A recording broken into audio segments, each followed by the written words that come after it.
Good morning students. आज हम लोग क्लास 9th की हिंदी के व्याकरण में वाक्य पर आधारित कुछ एक्सरसाइजें करेंगे। देखिए, इसी तरह के जो प्रश्न होते हैं वो हमारे एग्जाम में आते हैं। तो आइए हम इस प्रश्नों को देख लेते हैं।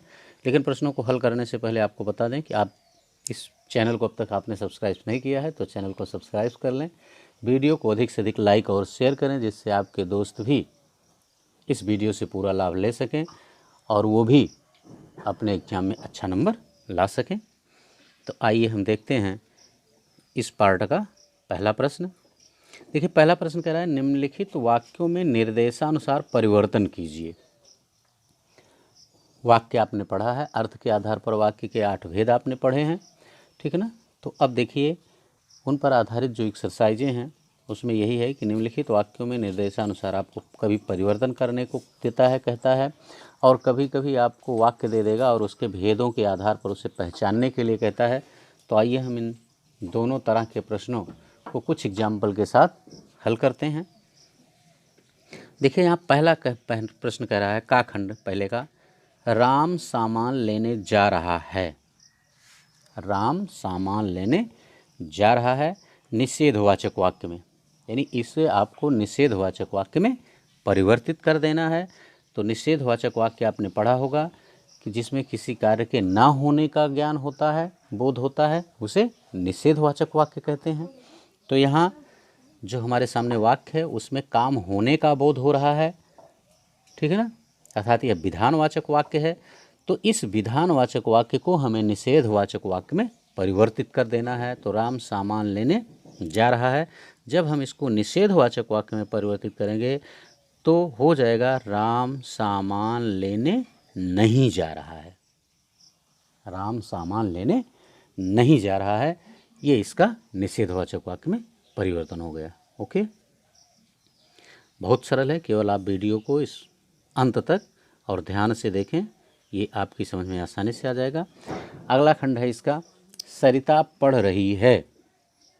सरिता पढ़ रही है, इसको आपको प्रश्नवाचक वाक्य में परिवर्तित करना है।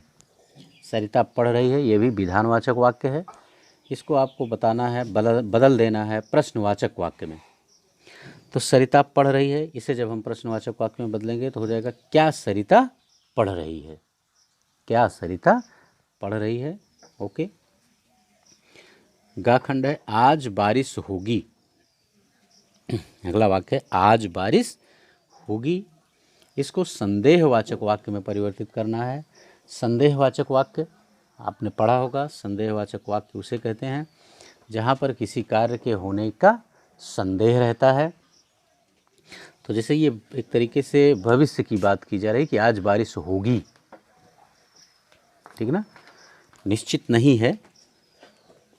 तो इसको जब आप संदेहवाचक वाक्य में परिवर्तित करेंगे तो हो जाएगा क्या आज बारिश होगी। जैसे मान लीजिए दो लोग बातें कर रहे हैं और एक ने कहा कि आज बारिश होगी, तो जबकि मौसम अभी बारिश के योग्य नहीं दिख रहा है, बारिश लायक मौसम नहीं दिख रहा है, तो अगला पूछा क्या आज बारिश होगी, अर्थात इस तरह का मौसम है तो बारिश कैसे हो सकती है, ठीक है ना। ये था संदेहवाचक वाक्य। इसका अगला खंड है घा खंड, मुकेश दौड़ रहा है। मुकेश दौड़ रहा है, इसको आपको बदलना है निषेधवाचक वाक्य में। तो ये भी हो जाएगा मुकेश दौड़ रहा है का मुकेश दौड़ नहीं रहा है, या मुकेश नहीं दौड़ रहा है। मुकेश नहीं दौड़ रहा है, ये इसका निषेधवाचक वाक्य हो जाएगा। तो ये था पहला प्रश्न। इस तरह से आपके एग्जाम में आपको वाक्यों को बदलने के लिए भी आते हैं। आइए अब हम दूसरा प्रश्न देखते हैं। अर्थ के आधार पर निम्नलिखित वाक्यों के भेद लिखिए। देखिए, अर्थ के आधार पर जो वाक्यों के 8 भेद होते हैं, इस तरह से कुछ वाक्य भी आपको दे दिए जाते हैं। आपको उन वाक्यों को पढ़ करके यह बताना होता है कि उनमें से किस भेद का वाक्य है, किस प्रकार का वाक्य है, ठीक। तो आइए अब हम इसमें दूसरे के का खंड को देखते हैं। देखिए, दूसरे का खंड कह रहा है कि विशाल बाजार नहीं जाएगा। विशाल बाजार नहीं जाएगा, तो देखिए यहाँ नहीं शब्द आ गया है, नकारात्मक, यानी कार्य के होने का बोध नहीं हो रहा है। इसलिए ये निषेधवाचक वाक्य है। ओके। खा खंड है, गीता खाना खाएगी।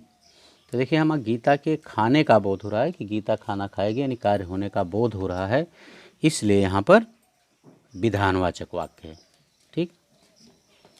गा खंड इसका, क्या आप आ रहे हैं, क्या आप आ रहे हैं, तो ये प्रश्नवाचक वाक्य होगा, क्योंकि यहाँ प्रश्नवाचक शब्द लगा हुआ है।